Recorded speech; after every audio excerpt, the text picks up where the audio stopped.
Hi everyone, I'm Tony Flath, and today on Talk with T-Man, I have Ian Moyse. Hi Ian, how you doing today? Hey Tony. Great to be doing this with you today. Certainly appreciate the time.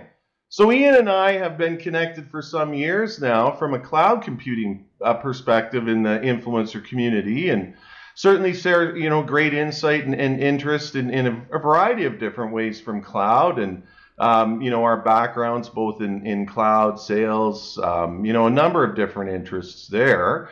And Ian, today what I wanted to start off with is I kind of wanted to hear your story. How'd you get to where you are? I don't think you just started here, so certainly look forward to hearing it.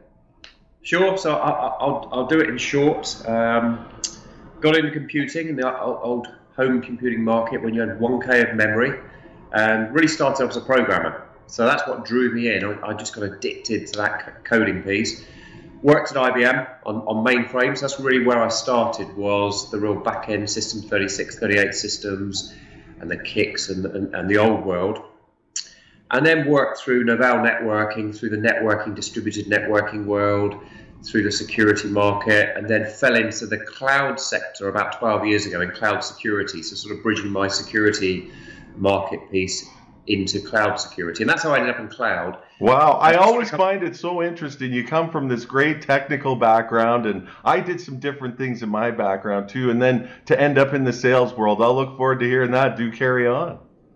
Yeah, and well, I transferred from technical to cloud early on in there.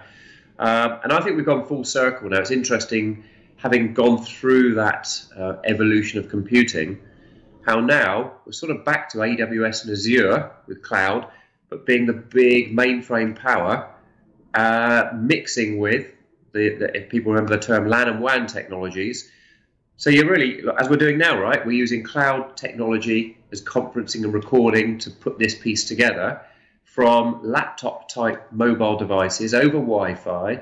So it's all sort of, I think it's interesting. The culmination of technology has all sort of gone one direction, changed, and all come back round again. It's like the tide went out, right? Like when I first started in HR systems with Ceridian, it was all about client server. It was all about stretching that out to the outer limits, and now the tide's come back in. And the mainframe background, I'm sure you certainly see that. I know in the early days I started with some of that as well, right? We had terminal emulation, right? Onto mainframe or mini systems.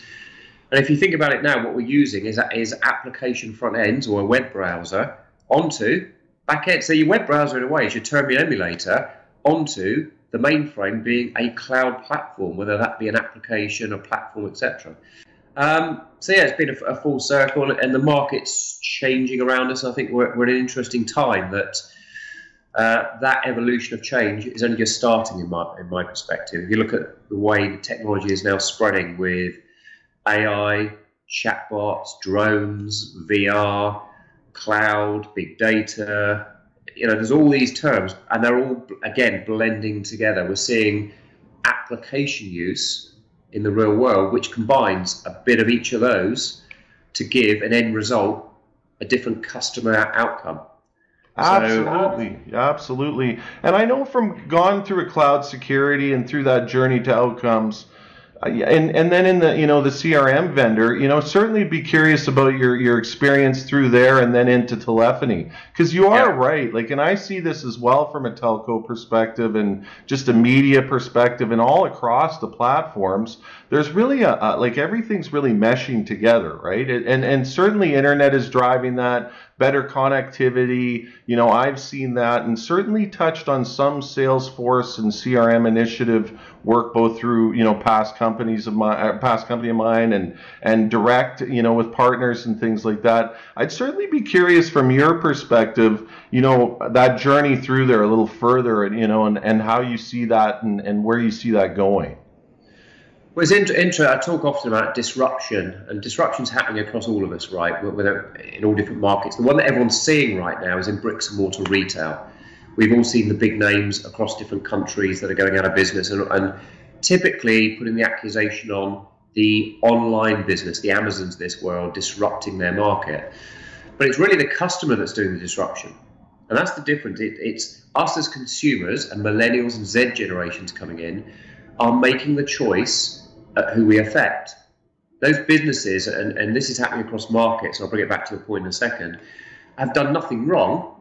But as a consumer, if someone offers us something like the Ubers of this world that everyone quotes, which is utilizing new world technologies to deliver us a customer outcome that is more effective in today's world. So whether that be it's faster, quicker, slicker, and cheaper, it's not always price, but it's often the customer experience.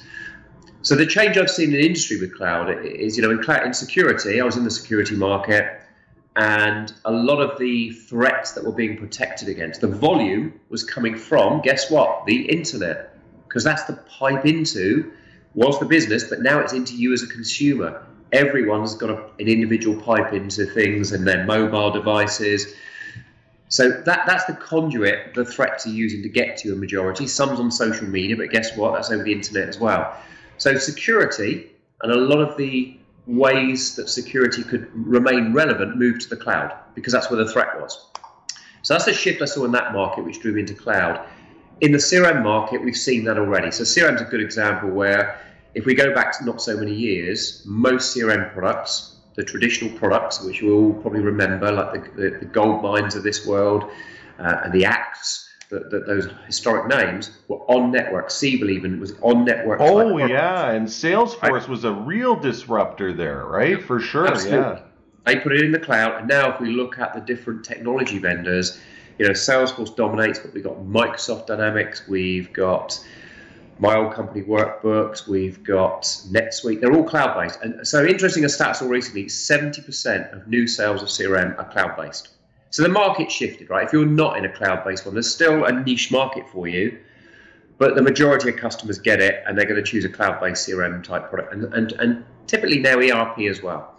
Oh yeah, and I think too that's really where the big shadow IT started a lot, or even like where a department was challenged to kind of get some further, support, say a sales department out of a Salesforce tool. They could easily go to a SaaS offering and totally exclude IT, and I think that's really where we started to see the whole, multi-vendor, multi-cloud, multi-kind of dynamic environment, for sure, yeah. Well, see, marketing, that's still happening now, right, with Marketo, Pardot, Eloqua, HubSpot. They're all being bought by marketing teams for inbound marketing without typically IT being involved.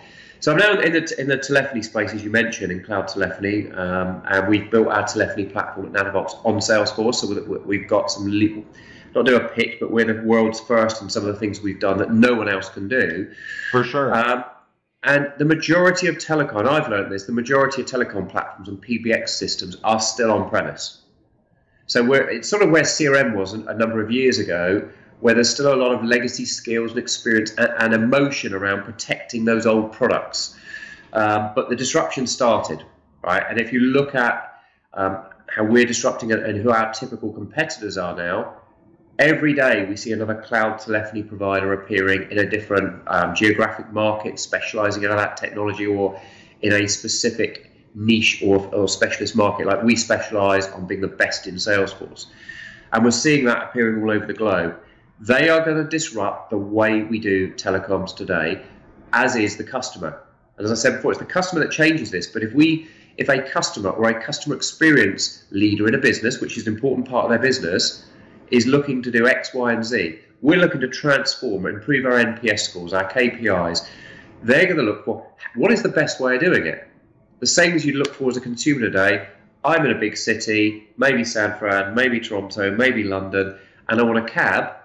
Actually, I've got this Uber app and I've used it a few. And when you travel, a lot of my colleagues just default to Uber regardless because they don't know the area, they don't know the phone numbers. It's so easy. It's easy. On your phone, and it geolocates and it works, right? So you're going to find the same is going to happen in this market where customers now have a higher customer expectation of how you engage with me. I don't expect to have this historic experience where I phone in and I get transferred around. I want businesses should be able to put me to the right person quickly without bouncing me, and the right person with the right skills based on what you know about me because you've dealt with me before. So personalized journeys, shortened journeys, etc., etc.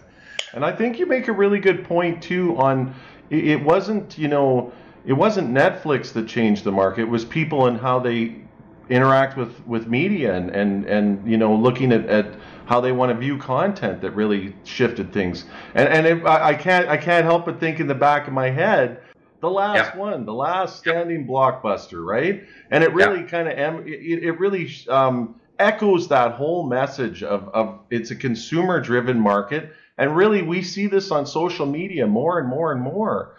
You look at it even from a influencer community, and how that influences buying decisions has changed so much in really over the last couple of years, just in how people interact with that. And certainly cloud and how we interact is going to change. And I think video is going to be a big part of that. And I'd be curious from your perspective, you know, from a you know, telephony perspective and integrating that into Salesforce. I think that's quite compelling, right? Like, how do you see, you know, from a marketing perspective, from an internal perspective, communication, how you kind of see that evolving? Be curious about that for sure. Yeah, so we have a vision. I can't map it all out here because we haven't fully announced what we're planning to and working to do. But if you think of tying together all those channels, all the customer cares about is as a business, you want to use tools that gives the customer a better experience and enables you to service them faster and quicker.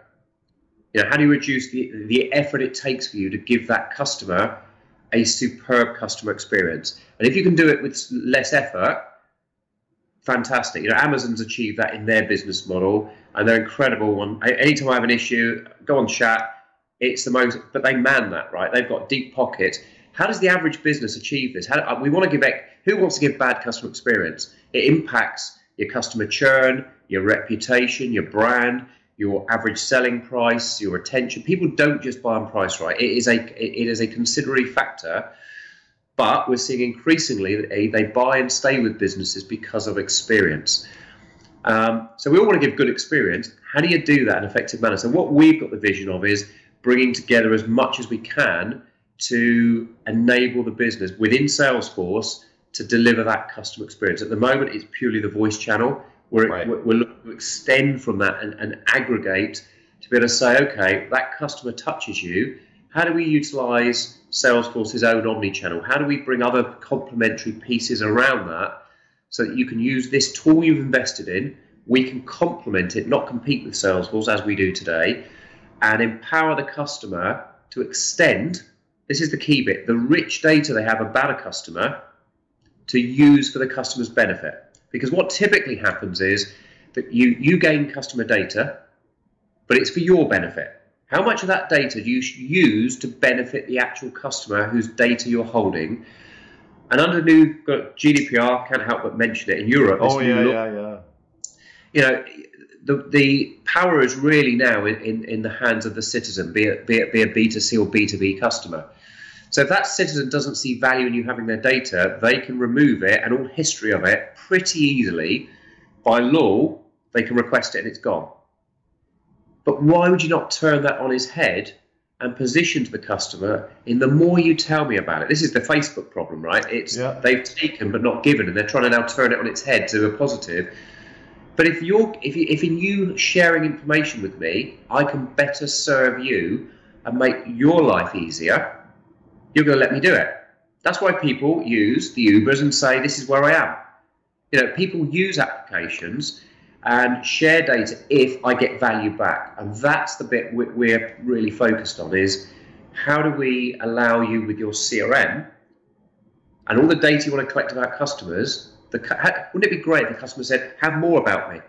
I'll tell you more about me, because the more I tell you, the better my experience gets. This is fantastic. So when I phone up, I don't have to go through a long menu system, queue for 20 minutes, then get put through to the wrong department, go into another queue. I don't get that experience any longer, because when I call up, you know who I am. You detect I've already got an open ticket from 2 days ago, and you haven't called me back, and you automatically put me through to someone who knows that, answers the phone in an appropriate manner, and immediately is answering that question, as opposed to I've got another 45 minutes of aggravation before I can get to you helping me. Such interesting stuff. It's almost like we could carry on to a whole other vlog here. Certainly enjoying the conversation. So just with a couple minutes left here, I'd be so curious to even talk about AI and what we were just discussing, and perhaps that's something we follow up in the future on, just an idea. So just wanted to get in the last couple minutes with you, what's the main thing you're really focused on? Like, where's things that you're, waking up every day and you just can't wait to get after it? Appreciate it. Yeah. So it's really, the exciting thing for where we are at the moment is we're showing things to people, which is real technology, not futures, that a lot of people didn't realize they could do. You think about the web journey, everyone's used to personalization and shortened journeys. But as I just described, without going over it again, what we mostly experience on a phone interaction is pretty poor. And every audience I present this to, at different events, whether it be cloud or customer experience or whatever, and I give these examples and ask, how many of you have experiences like that? And there's laughs and there's hands in the air. And typically it's larger companies that fall foul of this. They don't serve as well. You dread picking up the phone to call them because you think, I'll put this off because I know it's probably going to be 2 hours of my life that I'm not going to get back today. So you don't do it, or you don't complain, and you just go somewhere else because it's too painful to interact with them when you need to use the phone.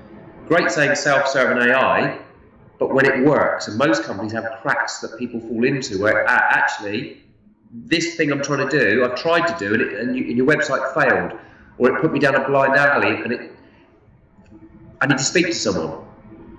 That's when you really fall down. That's when your NPS score drops. That's when you lose customers. That's when they turn to social, as you mentioned, and exacerbate the problem. So that's the exciting thing. We are showing customers simple things that they can deploy right now that can transform the customer experience when anyone touches them with phone, inbound and outbound, and seeing customers get excited about the opportunity we put in front of them to transform how they engage with their customers. Really appreciate the time today, Ian. It's certainly a great discussion that look forward to carrying on in further episodes, and certainly want to hopefully coordinate that with you, and all the best. Appreciate it. Thank you. Thanks everyone.